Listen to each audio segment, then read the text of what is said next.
Hey guys, this video is going to be a review of Destined by Ali Cross, which is the third and final book in the Desolation trilogy. My camera has just fallen over 2 times in a row, so we're gonna have one of those days.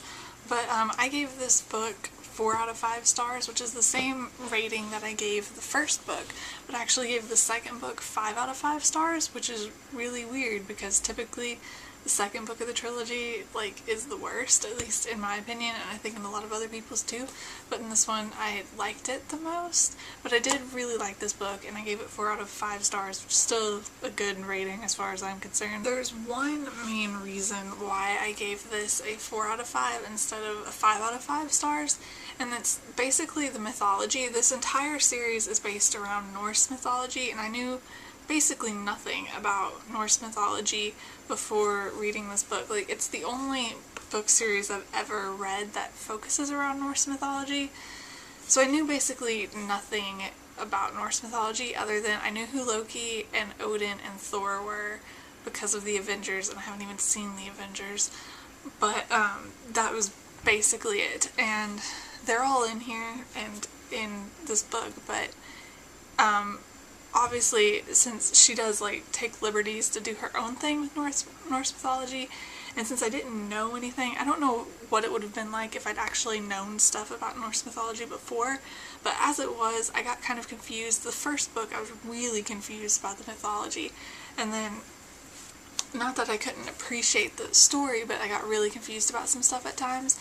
And then the second book, I didn't have a problem at all, hence the higher rating. I understood what was going on, and the mythology never really seemed weird to me. And this one, it wasn't that the story was confusing. I understood the story completely. I just feel like the mythology could have been expanded on and explained more because I knew nothing about it. So it wasn't confusing necessarily. The story itself all made sense. I wish that the background information had been talked about more, so I could understand it better, because there were several things that I didn't really get necessarily, but it never bothered me as far as the story was concerned. I still understood what was going on. I hope that makes sense.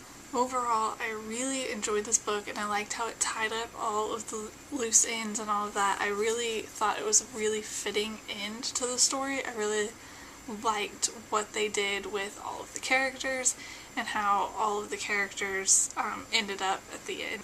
One thing I do want to say, and I don't think that this was necessarily a bad thing, but this book did seem to go on a long time, not drag necessarily, but it was just, a lot of it I think had to do with the fact that when they're in hell and stuff, an eternity can pass, or at least they feel like an eternity has passed, and on Earth it hasn't actually been that long, and that I think is one of the mythology things that really confused me, especially in the first book.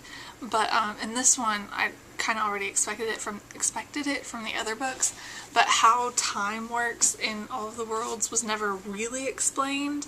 You just kind of had to pick up on it. But because of that, because Desolation at the beginning of the book is in hell, and I don't even know if she's technically in hell, because the worlds were kind of never really explained that well, which is one of the problems, because she's in hell but she's further or something, I don't know. But the point is, she feels like an eternity has passed when to everyone else it hasn't. And there's also a time skip in between the second and third book on Earth time or whatever. It's been 8 months, I think. So all of that together, it made it feel like the sequences, the book itself wasn't dragging, but it made it feel like everything in the book was taking a really long time to happen, when in reality I don't think it was. It was just because the time was different than on Earth, and so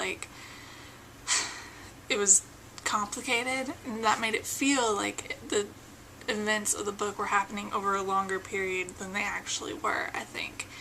And that was just something that was kind of weird, but not necessarily a bad. I did really enjoy this entire series though, and I really liked this one as being the ending of the series, but there is a spin-off series that I do want to hopefully get around to reading at some point.